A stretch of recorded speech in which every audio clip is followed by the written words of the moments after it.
Take a deep breath in. And as you breathe in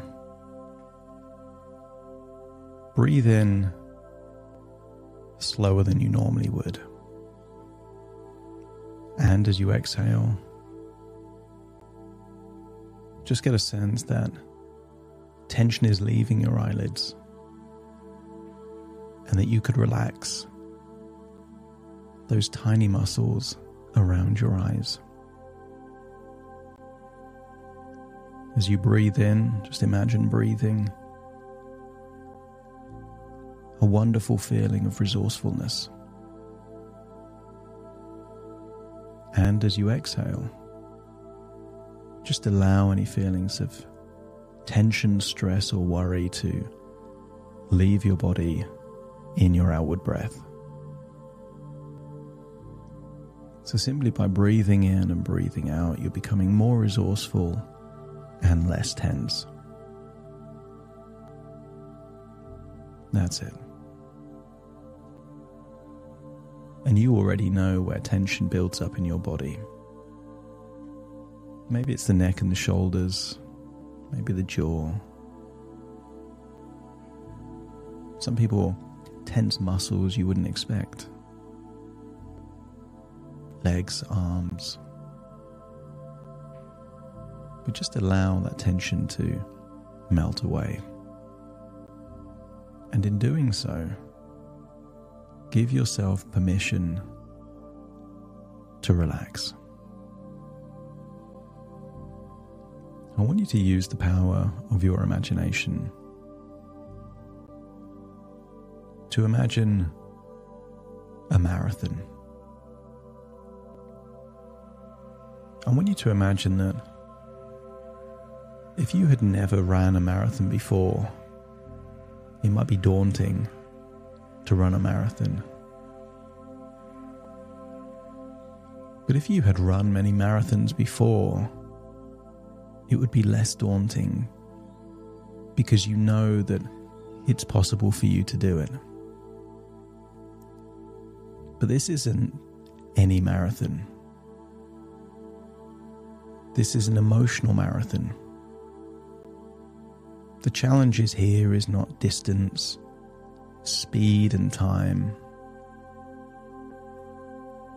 It's a feeling of overwhelm. A feeling that you can't handle it. But I want you to think of all of those other emotional races that you've already run. And what if they weren't setbacks? What if that was training? What if that was training to help you prepare for longer and longer races? To build up your emotional stamina, to increase your emotional fitness and emotional resilience. That actually it was preparing you rather than hindering you. And I want you to imagine thinking of all those moments as preparation and starting this race of emotional resilience.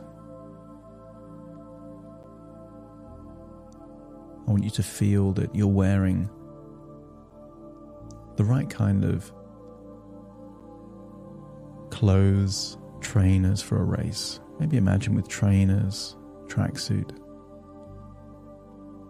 And in the same way that running a marathon would be more difficult if you were running in stilettos or brand new shoes compared to training shoes. It'd be difficult to run a marathon in a dress. I want you to start thinking of these emotional challenges, that there are things that you can do to help you prepare,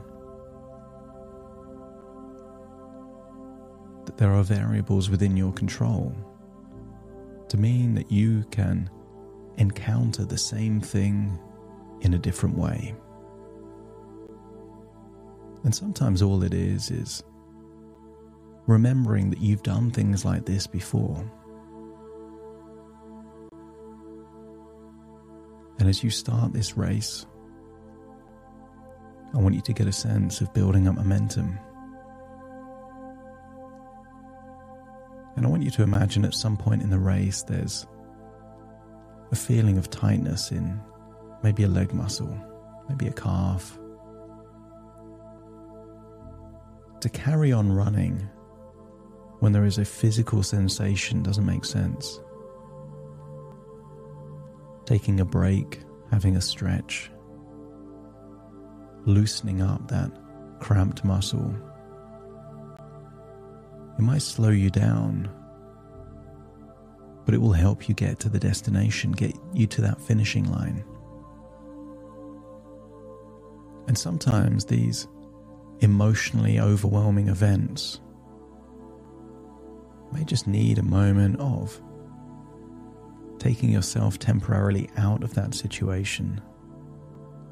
Time to think, reset, reevaluate. Because there are times that it makes sense to pause the race and then keep running.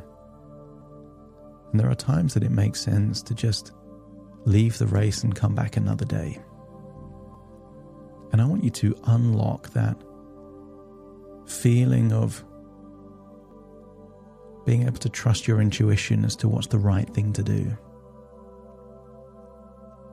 To pick your battles, to know when to keep running your race, to pause for a moment, or to leave and come back another day. But I want you to imagine in this emotional marathon you've felt that tight muscle, you've released the cramp, you've carried on running, and you've got to the finishing line. A long, arduous race, way beyond your limitations. Doesn't recovery make sense? Nutritional recovery, giving you the liquids, the salts, the protein that your body needs. Wouldn't your body need rest?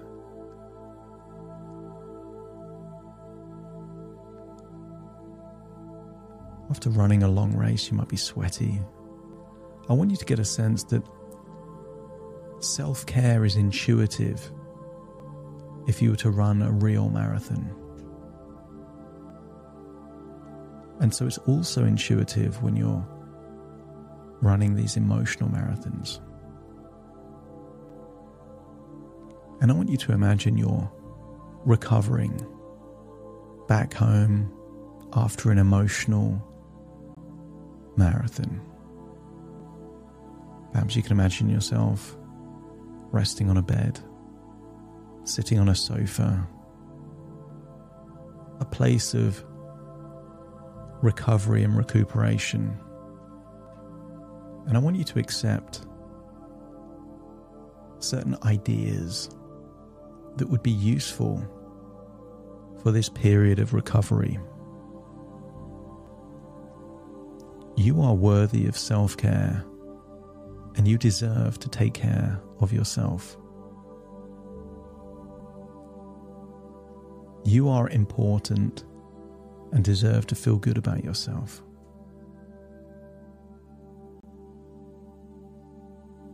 You don't need other people's permission because you can give yourself permission to prioritize your own needs and well-being. You are deserving of rest, relaxation, and rejuvenation, especially when your body needs it. You can allow yourself to take breaks and recharge your batteries. And feel how good it would feel to let go of any guilt or shame you may have had from the past of taking care of yourself. At any point in time, you can choose to let go of negative self-talk and replace it with positive, enthusiastic words. Well done. You pushed yourself forward. I'm proud of you. I want you to get a sense that the inner dialogue is within your control. You can trust yourself to make decisions that are in your best interest. And sometimes that best interest is to keep running your race. Sometimes to take a break, and sometimes to leave the race and come back another day.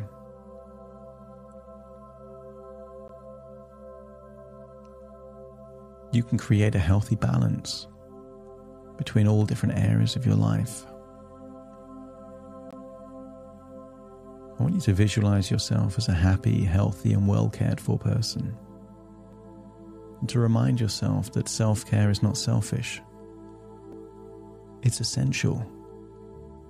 Essential for you and your overall well-being.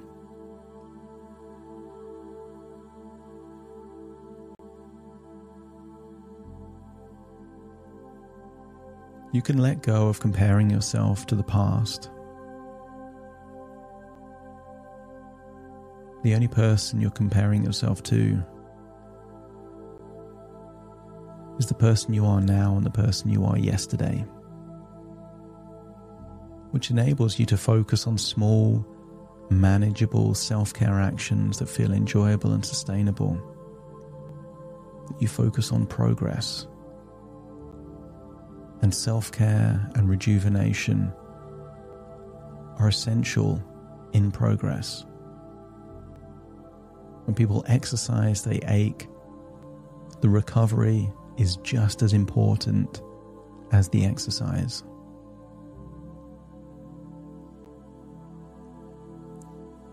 Allow yourself to let go of any limiting beliefs that may be holding you back from self-care. You can prioritize your own needs. It's not lazy, it's essential.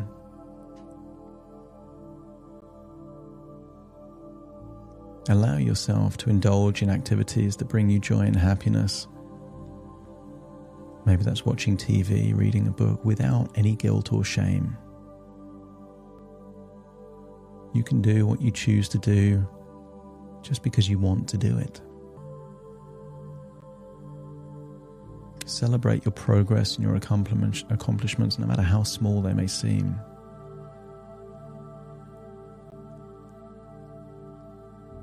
And feel free to always remind yourself that self-care is not a luxury. It's a necessity, a necessary part of a healthy and fulfilling life. Recovery enables you to come back stronger, to build emotional resilience, to enable you to feel more capable the next time you're in a similar situation. And part of self-care is reflecting on any lessons you can learn. By asking yourself, what would I do different if I did the same thing again? And allow yourself to extract the wisdom, which means that you need less time to rejuvenate in the future, because you can learn the lessons of the past.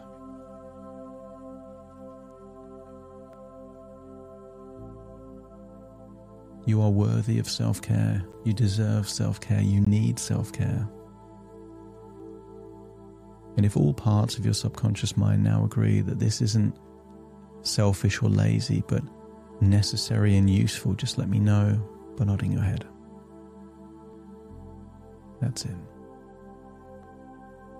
And take a deep breath in through your nose and out through your nose. Feel like you're returning to the present, listening to my voice. Just wiggle your fingers, wiggle your toes. Get a sense that you're returning back fully to the present and exactly where you are right now. But when I count from 1 to 10 to awaken you, you will awaken feeling resourceful, motivated, and a desire to push yourself forward, but with the ability to allow your intuition to reflect on how much is too much, and to allow yourself to recover, recuperate, and rejuvenate whenever you need it. Starting to count 1, 2, 3, waking up. 4, 5, 6, more alert. 7, 8, open your eyes, open your eyes. 9, 10, wide awake, wide awake, wide awake.